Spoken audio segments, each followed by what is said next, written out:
नमस्कार, मैं हूँ विनय सिंह। आपका बहुत बहुत स्वागत है। झारखंड लोक नृत्य में आज बात करेंगे झारखंड जीके में छऊ नृत्य को। और पीछे आप तस्वीर भी देख रहे होंगे। तमाम चीज़ों पर आज आपको बताएंगे जहाँ जहाँ से छऊ नृत्य के क्वेश्चन आते हैं कि ये शुरुआत कहाँ से हुआ, जापान में या फिर जावा में, इंडोनेशिया में इसे किस नृत्य के नाम से जाना जाता है, क्या ये सेमी क्लासिकल नृत्य है, किसे किसे पद्मश्री दिया गया है, सरेकेला का कौन सा राजघराना इसके लिए सबसे आगे आया। हमने हाल में उस जो राज परिवार था उनके परिवार में हमने खुद वहां जाकर विजिट किया था। वो तस्वीर भी आपको दिखाएंगे और आपको जानकर अचरज होगा कि महात्मा गांधी के सामने वहां नृत्य किया गया था। जब हम राज परिवार में पहुंचे तो वहां पर हमने सुभाष चंद्र बोस, महात्मा गांधी, तमाम स्वतंत्रता सेनानियों का वहां पर जो देखा दृश्य कि वो वहाँ पर मौजूद थे उस वक्त में। और ये जो राजा थे इन्होंने इसे ब्रिटेन तक ले जाकर के इस छऊ नृत्य को जो है आगे बढ़ाया। अभी राजकीय नृत्य भी है हमारा छऊ। मुखौटा कौन बनाते हैं, महापात्र का क्या काम होता है, इसमें जो श्रृंगार रस क्या है, वीर रस क्या है, इस पर बात करेंगे। इसके साथ एनिमल के भेष में जो डांस होता है उसे क्या कहते हैं, पक्षियों की नकल उतारते हुए डांस होता है उसे क्या कहते हैं, तमाम चीज़ों पर हमारी बातचीत होगी। कुछ छऊ की आपको झलकियाँ दिखा देते हैं। खास तौर पर ये अभिव्यक्ति है, जो भावना है आपकी, तो भावनात्मक लगाव है। आप चाहे रामायण की बात करें, कृष्ण भगवान की बात कर लें, और जो दिनचर्या होता है डेली का, डेली विलेज लाइफ जो है, उसके लिए ये सारे नृत्य किए जाते हैं। और खास करके ये दिन में नहीं होता है, रात के समय में ये नृत्य होता है। और इसमें जो है वो संगीत गौण होता है, मतलब या तो म्यूजिक होगा या फिर इशारा से ही सारी चीजें हो जाती जो आपको समझ में आएगा। और ये मुखौटा का चलन सरेकेला में भी है, और इसके साथ साथ इसके जो काउंटर पार्ट है दूसरे स्थान पर, जैसे कि बंगाल में पुरुलिया वाला क्षेत्र में वहाँ भी है। हालांकि उड़ीसा में उतना मुखौटा नहीं चलता है। पहले इसको ये पुरुष प्रधान नृत्य माना जाता था, लेकिन बंगाल में इन दिनों महिलाएं भी इस नृत्य में आ रही हैं। तो चलिए अब आपको हम कुछ कुछ चीज़ें बताएंगे, जो डेटा भी हमारे पास हमारी टीम ने आपके लिए लाया है वो भी बताएंगे, और जो राज घराने से संबंधित जो तस्वीर है वो भी दिखाएंगे। छऊ जो है संस्कृत भाषा का टर्म है, तो सबसे पहले आप ये जान लें कि जो छऊ नृत्य है ये है संस्कृत भाषा का टर्म। तो आप यहाँ पर इसको समझेंगे कि ये थोड़ा सा इसको हम बड़ा कर लेते हैं तो आपके लिए ठीक रहेगा।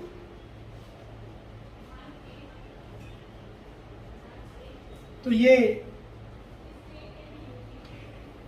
संस्कृत शब्द है, और संस्कृत शब्द है छऊ, और जिसका अर्थ होता है, इसका अर्थ होता है मुखौटा, यानी कि शैडो।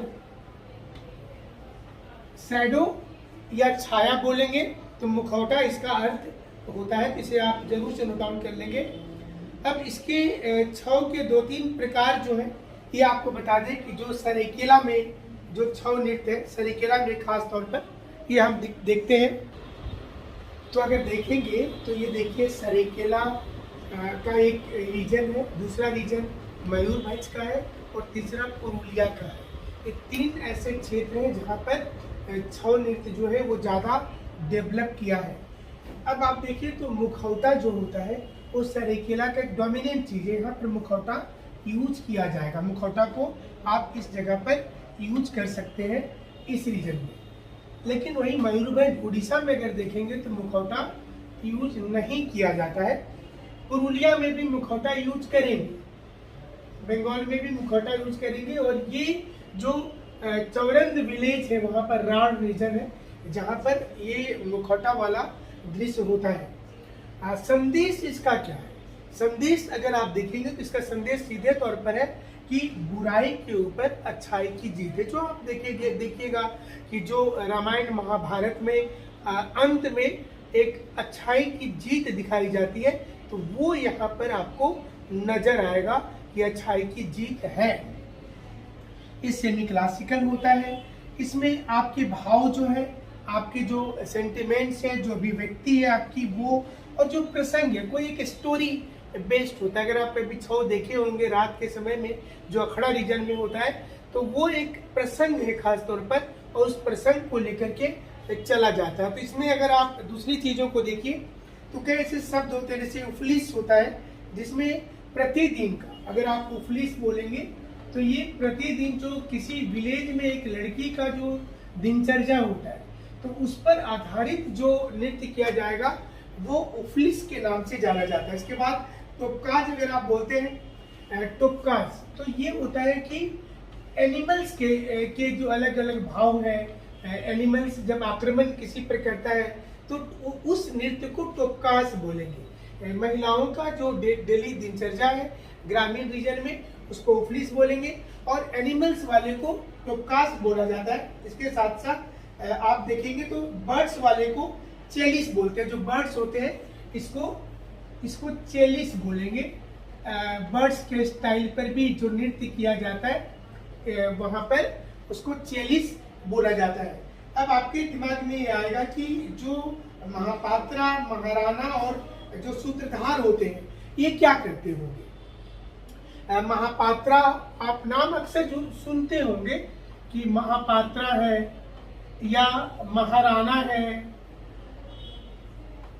या सूत्रधार है, तो ये तीनों जो नाम है ये खास तौर पर मुखौटा बनाते हैं। मुखौटा क्या चीज का होता है, वो क्ले होता है, चिकनी मिट्टी जिसको बोलते हैं, चिकनी मिट्टी का मुखौटा बनाया जाता है। और देखिएगा तो रंग बिरंगे मुखौटे में जिसको लेकर के आप जो किरदार में आप है, अगर आप कोई महाभारत का प्रसंग देखे होंगे या एनिमल्स बेस्ड कोई स्टोरी देखे होंगे तो उसमें जिस प्रसंग में आप है उसका मुखौटा लगा करके आपको सामने काम करना है। तो ये एक बेहतर देखा जाता है। खास करके हमारा जो सरायकेला है, सरायकेला का लड्डू काफी फेमस है। अगर कभी आप सरायकेला जाएंगे तो वहाँ का लड्डू जरूर से खाइएगा और बहुत प्रसिद्ध है वहाँ पर।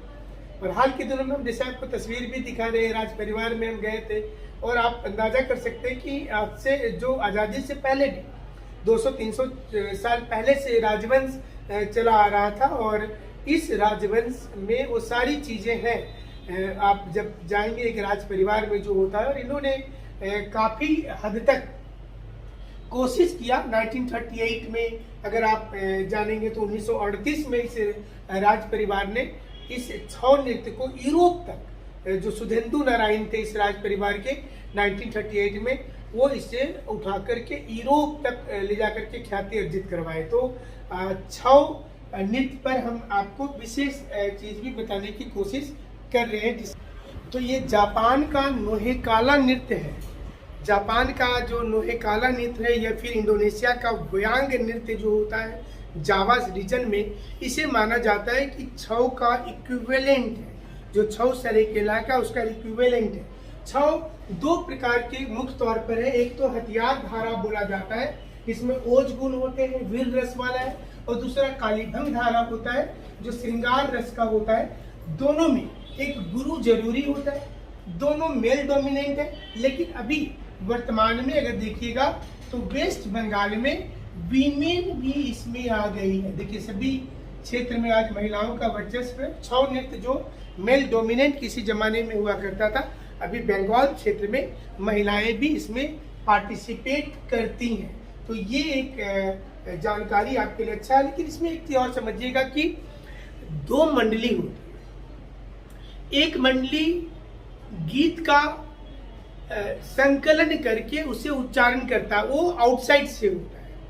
वो या तो म्यूजिक के फॉर्म में होगा या फिर वो एक मतलब कमेंट्री जैसे आप देखते हैं उस प्रकार का एक लाइव कमेंट्री उसमें होता है कि क्या कुछ हो रहा है। और जो दूसरी मंडली होती है वो मुखौटा पहन करके वो नृत्य दिखाते हैं। और इसमें 20 से 30 फीट का 20 फीट का कम से कम मिनिमम 20 से 30 फीट का लंबाई और कम से कम 15 फीट की चौड़ाई, ये मिनिमम चाहिए। इतना बड़ा जगह चाहिए क्योंकि इसमें दौड़ करके कलाकार आते हैं और उसके बाद अपना नृत्य दिखाना शुरू करते हैं, जंप करते हैं। तो वो इसलिए इसको ओपन में बोला किया जाता है, जिस स्थान को अखड़ा कहा जाता है। तो ये नृत्य को अगर देखेंगे तो ऐसा जापान में भी हो रहा है। तो बामीना छऊ फेस्टिवल जो है वो होता है बंगाल में, बामीना। और राष्ट्रीय लेवल पर भी पहचान है। हाल में IPL में 2022 में छऊ को शामिल किया गया था, वहाँ पर भी जब समापन हुआ तो छऊ नृत्य के साथ हुआ था। इसके अलावा मोदी जी ने 2021 में 10 दिसंबर को ट्विटर में एक फोटो शेयर किया था और उन्होंने कहा था कि वो जब एकांत में रहते हैं तो छऊ नृत्य को देखते हैं। तो छऊ की तस्वीर उन्होंने शेयर करते हुए लिखा था कि ये परंपरा को और अभिव्यक्ति को बताने का बहुत बेहतरीन तरीका है। यूनेस्को में भी छऊ जो है वो शामिल हो चुका है, यूनेस्को में भी हो चुका है। तो आप देखिए, इसमें एक तो रात के समय में होता है, दूसरा कि ओपन ग्राउंड भी होता है ये हमेशा, तीसरा कि बसंत ऋतु के समय में 13 दिन तक ये चलता है। इस समय में ये पूरी की पूरी छऊ नृत्य है वो, और इसे करने वाले सदान और आदिवासी संस्कृति दोनों है, चाहे वो मुंडा हो, भूमिज हो, महतो हो, जो भी सादानी है और जो भी आदिवासी में आते हैं, ये दोनों मिलकर के इसको छऊ नृत्य को करते हैं। खास करके हमारे जो सरायकेला है वहाँ पर हमारी जो आदिवासी संस्कृति में ही इसके मुखौटे बनाए जाते हैं। जो महापात्रा होते हैं वो उसी समुदाय से आते हैं जो बेहतरीन मुखौटा का निर्माण करते हैं। 1960 में सरायकेला में एक सरकारी केंद्र बना छऊ को लेकर के, 1960 के दशक में, 1960 में, उस समय में आमतौर जाहिर है कि बिहार रहा होगा। 1962 में बारीपदा में छऊ कला केंद्र खोला गया और बाद में राष्ट्रीय छऊ एकेडमी इसी को बना दिया गया, जिसमें छऊ नृत्य को लेकर के यहाँ पर रिसर्च किया जाता है। 1947 में जब आज़ाद हुआ तो उसी समय बिहार में छऊ को मान्यता मिल गया था। 2011 में यूनेस्को ने अपने धरोहर के लिस्ट में छऊ को जो है वो शामिल किया और ये बहुत बड़ी झारखंड सरकार की उपलब्धि है। और IPL में 2022 में इसे शामिल किया गया था। 2021 में मोदी जी ने भी इसका जिक्र किया था। इसके अलावा जो 1941 में आपको हमने पहले बताया कि गांधी जी भी इसे देखे थे, गांधी जी के सामने इसे लाया गया था कि चलो ये जो हमारा छऊ नृत्य ये काफ़ी बेहतर होगा। तो इसमें ट्रेडिशन है जिसमें नृत्य है या फिर डेली वर्क को दिखाएंगे, कभी कभी रिलीजन से संबंधित होता है। इसमें मधुरी और शहनाई का प्रयोग किया जाता है। ढाल, धूमल और खड़का, ये तमाम जो चीज़ है इसका प्रयोग इसमें किया। शहनाई खास तौर पर इसमें बजाई जाती है और कई लोगों को पद्मश्री मिला हुआ है। आपको इसमें जो प्रमुख नाम है वो है इलियाना सीतारिस्ट्री का, जिसे 2006 में पद्मश्री दिया गया था। लेकिन खास बात यह था कि इटालियन मूल की थी इलियाना, इसलिए वो इम्पोर्टेंट होता है। अब आप देख लें कि जो सुधेंदु नारायण को 1992 में मिला है। इसके बाद केदारनाथ को, जो केदारनाथ साहू हैं, उनको 2005 में। श्याम चरण पति जिनको 2006 में दिया गया। मंगल प्रसाद जो महंती हैं उनको 2008 में दिया गया। मकर ध्वज धरोधा को 2011 में दिया गया। गोपाल प्रसाद दुबे को 2012 में दिया गया है और शशिधर आचार्य को 2020 में दिया गया है। तो ये जो लिस्ट है इसमें एक नाम और जोड़ेंगे आप, इलियाना सीतारिस्ट्री का। इलियाना सीतारिस्ट्री का नाम इसलिए इम्पोर्टेंट है कि ये इटालियन मूल की थी और इनको दिया गया था इलियाना सीतारिस्ट्री। तो ये भी पद्मश्री इनको दिया गया है, तो ये भी इम्पोर्टेंट है। अगर आप मूवी देखते होंगे तो 2012 में एक मूवी आई थी बर्फी, और उसमें छऊ नृत्य को डाला गया था, छऊ नृत्य को दिखाया गया है। तो ये भी चीज़ें हैं। और इससे चूँकि छऊ ऑलरेडी विश्व में इसे जाना जाता है और जितना ज़्यादा इसे लोक कला संस्कृति भारत के अलग अलग पार्ट में दिखाया जाएगा, मूवी में यूज किया जाएगा, उतनी ख्याति अर्जित की जाएगी और इससे टूरिज्म का भी विकास होता है। जब लोग घूमने के लिए आएंगे झारखंड तो सरायकेला वो जरूर से जाएंगे। आपको हम अब वो जो राजमहल में हमने कुछ दिन पहले जो इंटरव्यू किया था राजा का, वो इंटरव्यू भी साथ में दिखाते। उम्मीद करते हैं कि आपको वीडियो जरूर से पसंद आएगा, अच्छा लगेगा। और इसी प्रकार से हर सेक्शन झारखंड जीके का, जो झारखंड का सिर्फ जेपीएससी नहीं, जेएसएससी नहीं और टीचर नहीं, झारखंड का कोई भी परीक्षा हो रहा है तो झारखंड जीके का क्वेश्चन आना है। हमने एक नई कोशिश करी है कि अलग अलग जगह पर जो चीज़ें रखी हुई है उसको एक साथ समेट कर एक प्रकार से बताने का। उम्मीद करते हैं कि आपको जरूर से वीडियो अच्छा लगा होगा। देखिए राज घराने का वह इंटरव्यू।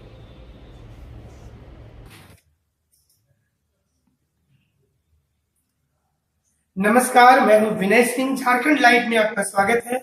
हमने आपको कई अलग अलग जगह से तस्वीरें दिखाई हैं। कई व्यूअर ने हमें कहा था कि हम एक कोई राजा की स्टोरी देखना चाहते हैं और हमने इसके लिए चुना है झारखंड में सरायकेला का स्थान।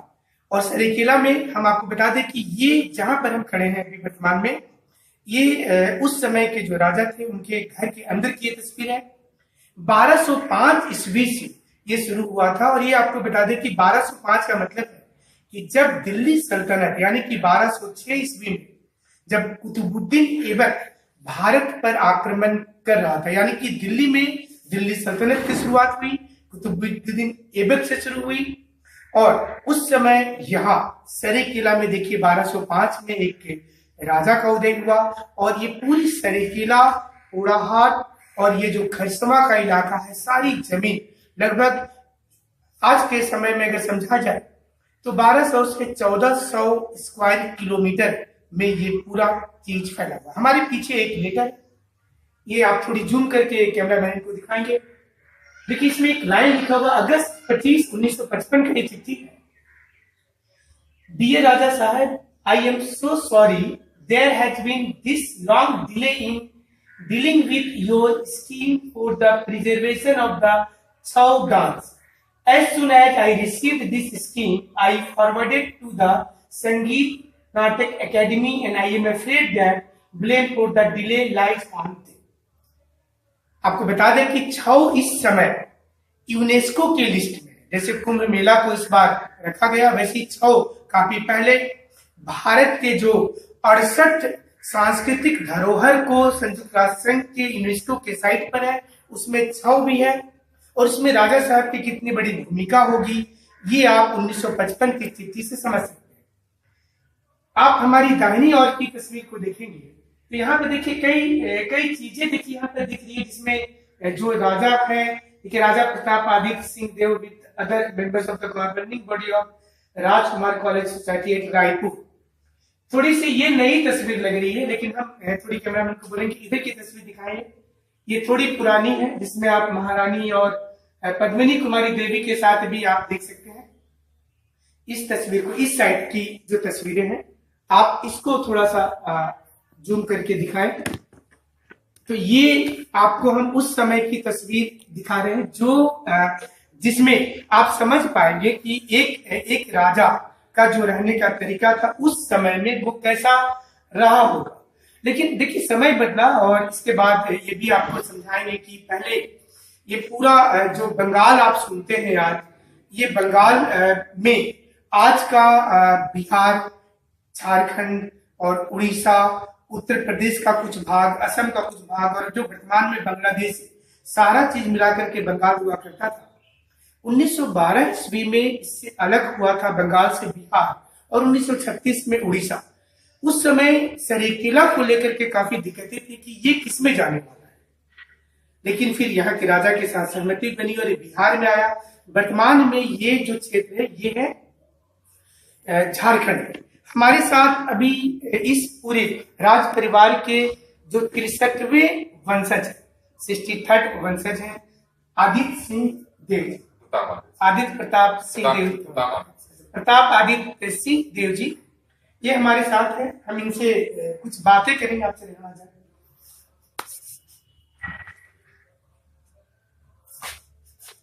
देखिए हमारे सामने इनकी शरीर से लग रहा हो कि राजा परिवार के।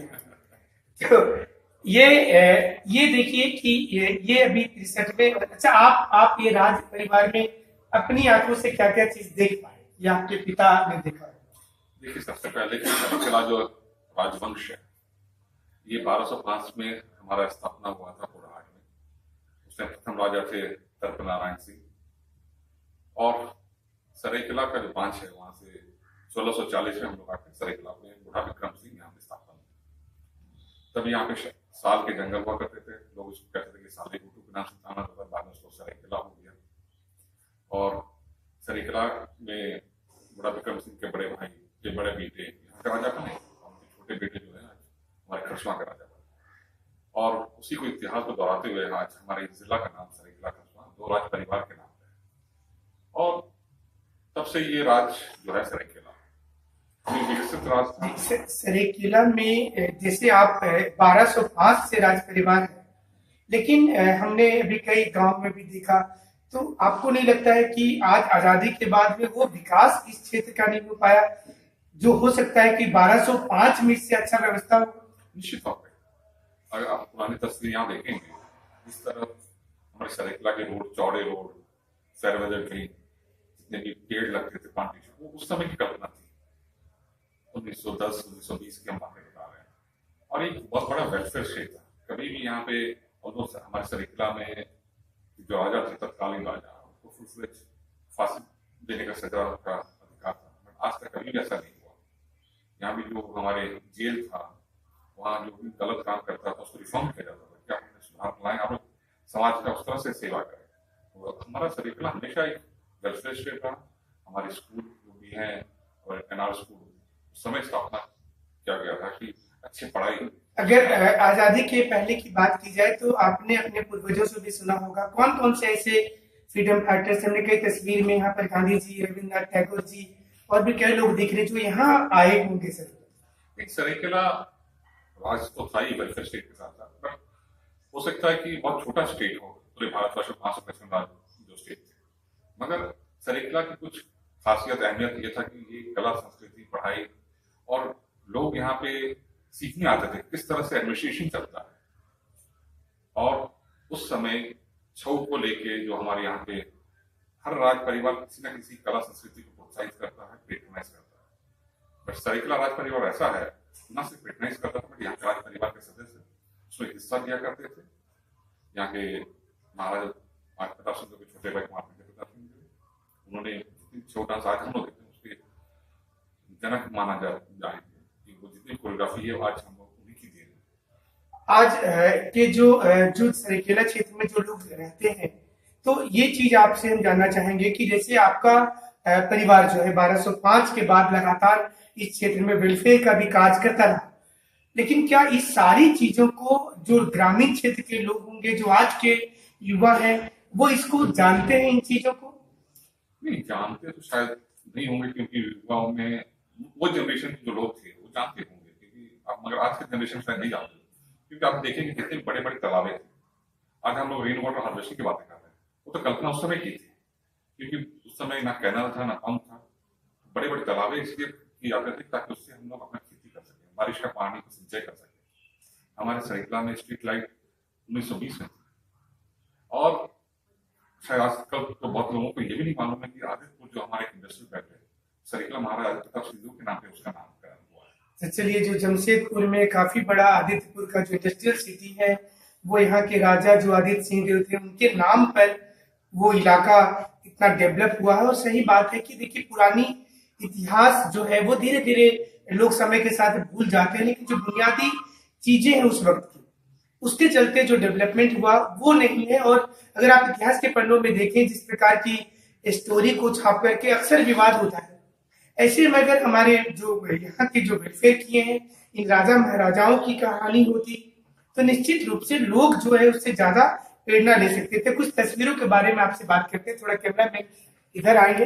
गांधी और सुभाष चंद्र बोस दोनों देख रहे हैं। ये आपको बताते हैं कि ये देखिए सुभाष चंद्र बोस और गांधी जी दोनों इस छाव को 1937 में देख रहे हैं। ये बहुत अच्छा दृश्य है, आप देखिए। क्योंकि आप कभी आप नहीं देखेंगे कि महात्मा गांधी का कोई फोटो जो सिर्फ हमेशा उनका दांडी यात्रा या संघर्ष आजादी के लिए उस समय वो सब देखेंगे। गांधी जी मतलब छाव नृत्य भी देखते होंगे, लोगों को नहीं पता होगा। और उसकी खासियत एक और चीज है, तो देखने का कारण अलग चीज है, क्योंकि उस समय गांधी जी छुआछूत हरिजन मूवमेंट के अगेंस्ट में थे।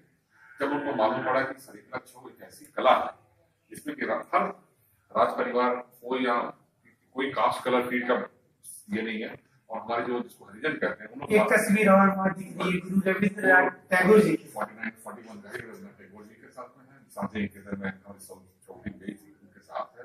ऊपर आप देखेंगे तो राष्ट्रपति भवन में राजेंद्र प्रसाद जी के साथ में वो है। देखिए ये भी बहुत अच्छी तस्वीर है कि राजेंद्र प्रसाद जी के साथ में प्रथम राष्ट्रपति के साथ में तस्वीर है, और छाव को लेकर के कितनी सोच उस समय में रही होगी राजा साहब की, ये इसमें पता चल रहा है। सारी तस्वीरों में देखिए छाव को लेकर के काफी ध्यान दिया है। इधर देखिए मतलब ये जो है राजकुमार सुरेंद्र नाथ ये प्रथम पद्मश्री अवार्डी है 1991 में। तो अब उसके बाद तो आज 6 पद्मश्री हमारे सरिकला छऊ में है।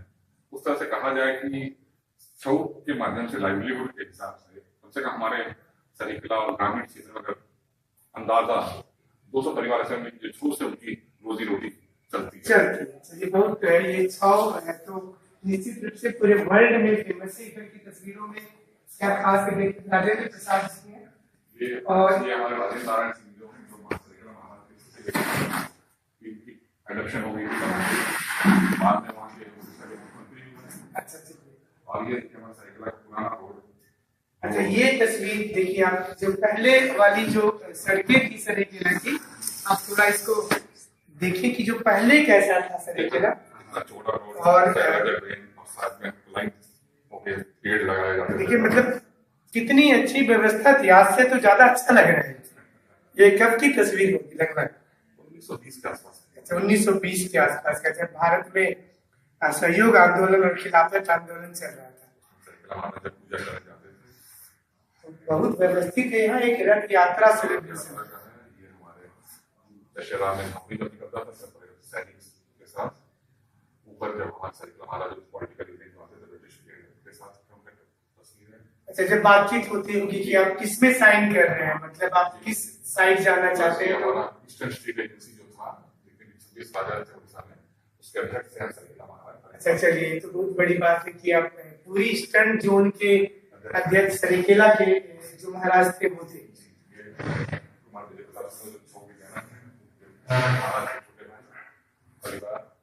अच्छा ये जो छौ नृत्य है उसके जनक हो गए विजय प्रताप सिंह। मॉडर्न छौ का बोले छौ तो सदियों से था, आज जो हम छौ देखते हैं उनके जनक। अच्छा उसमें उनके जनक सरिकला महाराज महाराज। और ये है बहुत सुंदर तस्वीर है 1933 की, जब सरिकला महाराज के किसी बेटी सेकंड डॉक्टर की शादी हुई थी पटियाला में, पटियाला महाराज। अच्छा पटियाला महाराज काफी उस समय जो सरिकला बारात आई थी उस समय की तस्वीरें हैं। अच्छा देखिए ये 1933 में भी इस प्रकार की बारात आप देखें कितना बेहतरीन था उस समय की तो चलिए कुछ तस्वीरें हैं यहाँ जो याददाश्त के लिए काफी है। और ये क्या दिख रहा है, ब्राइट प्रिंसेस हेमप्रभा देवी और Seraikela second daughter Maharaja Aditya Pratap Singh Deo was given विदाई इन दिस सिल्वर लाइन। देखिए ये पूरी ये सिल्वर मतलब आप चांदी की अभी तो कीमत बहुत है, बट उस समय देखिए ये जो जिसको आप डोली बोलते हैं चांदी की डोली, ये आप चांदी की डोली नहीं देखे होंगे आप लोग कहीं भी आज के युग में, पहले भी नहीं देखे होंगे, लेकिन देखिए ये उस समय में विदाई जो हुई थी दूसरी पुत्री का वो इस चांदी के डोली में किया गया था उस समय। तो ये जो आप महाराज और राज परिवार की बातें को समझना चाहते हैं तो ये आप देखें। और इसके बाद आज की जो हालात, अगर आप जो पुरानी चीजें आपकी तो काफी शान शौकत और वो चीजें वाली दिख रही है, आज के परिवेश से अगर उसको देखा जाए 700-800 साल पुराना और आज, तो क्या आपको लगता है कि कुछ क्या परिवर्तन आपको लगता है? हमें तो कोई खास परिवर्तन इसलिए महसूस नहीं होता है क्योंकि जब हमारे यहाँ होश हुआ 71 में privilege and precautions Indira Gandhi ने ले लिया, जो उस समय आपकी गार्ड हुआ करते थे, आपके रेड नंबर प्लेट होते थे, आपके ऊपर कोई केस नहीं, जो समझौता हुआ था भारत सरकार के साथ में सरदार वल्लभ भाई पटेल का बाकी राज्यों के साथ, उसका तो श्रीमती इंदिरा गांधी ने उसको जब खत्म कर दिया तो हम लोग या आम नागरिक की तरह, आम जनता की तरह हम लोग पले बढ़े, स्कूल गए, कॉलेज गए, तो हमें मतलब वो जो राज परिवार वाला जो हमारे